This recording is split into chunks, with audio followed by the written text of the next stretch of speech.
आज का दिन भारतीय राजनीति में इतिहास बना सकता है। पश्चिम बंगाल की मुख्यमंत्री ममता बनर्जी ने सीधा मोर्चा उठा लिया है और इस बार किसी आम विवाद में नहीं बल्कि सीधे ईडी के खिलाफ एफआईआर दर्ज कर दी है। जब देश की राजनीति में केंद्र के संस्थान और एक मुख्यमंत्री आमने सामने नजर आ रहे हैं। आज की सुबह कोलकाता से एक ऐसी घटना सामने आई जिसने तस्वीर पलट दी है। केंद्रीय ईडी एजेंसी ने आईपैक के कार्यालय और उसके निर्देशक के आवास पर रेड की और बीच में घुसकर डेटा, लैपटॉप और दस्तावेज जब्त कर लिए गए। इस रेड के दौरान दावा है कि पश्चिम बंगाल की मुख्यमंत्री ममता बनर्जी मौके पर पहुंची और कुछ संवेदनशील दस्तावेज, एक लैपटॉप और मोबाइल साथ लेकर चली गई। एजेंसी का कहना है कि यह जांच में बाधा है। घटना के बाद ममता खुद उठी और सीधे 2 पुलिस थानों में शिकायत दर्ज कराई। 2 अलग अलग एफआईआर दर्ज करवाई गई और उन्होंने कहा कि इस रेड में उनकी पार्टी के चुनावी गुप्त दस्तावेज और संवेदनशील सूचनाएं चोरी की जा रही हैं। यही नहीं,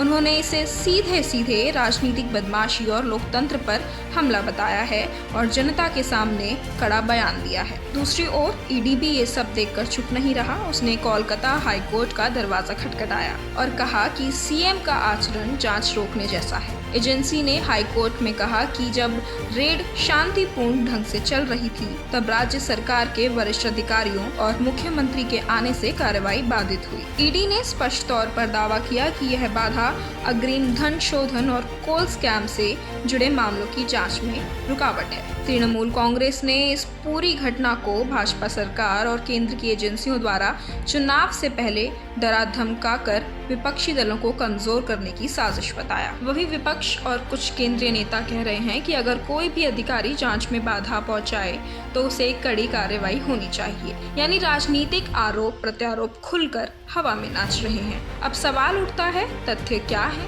और राजनीति क्या? इसे समझना जरूरी है। अगर एक राज्य की मुख्यमंत्री किसी औपचारिक छापेमारी के बीच संवेदनशील सामग्री ले जाती हैं, तो यह मामला संवैधानिक और कानूनी जटिलताओं में बदल सकता है। दूसरी तरफ अगर केंद्र की एजेंसियां चुनावों के पहले विपक्षी संसाधनों पर कार्रवाई करती हैं, तो विपक्ष इसे राजनीतिक उत्पीड़न कहेगा। यह स्टैंड ऑफ न केवल कानूनी लड़ाई है बल्कि मजबूत राजनीतिक संदेश और मतदाताओं के मन पर असर डालने की जंग भी है। आज कोर्ट में सुनवाई के साथ ही यह मामला तीखा मोड़ ले रहा है। हाई कोर्ट में ईडी ने अपना पक्ष रखा और तर्क दिए कि शांति से चल रही कार्यवाही में किन्हीं हस्तक्षेपों को गंभीरता से लिया जाना चाहिए। दूसरी ओर ममता और टीएमसी ने इसे एजेंसियों के दुरुपयोग और लोकतंत्र पर हमला करार दिया।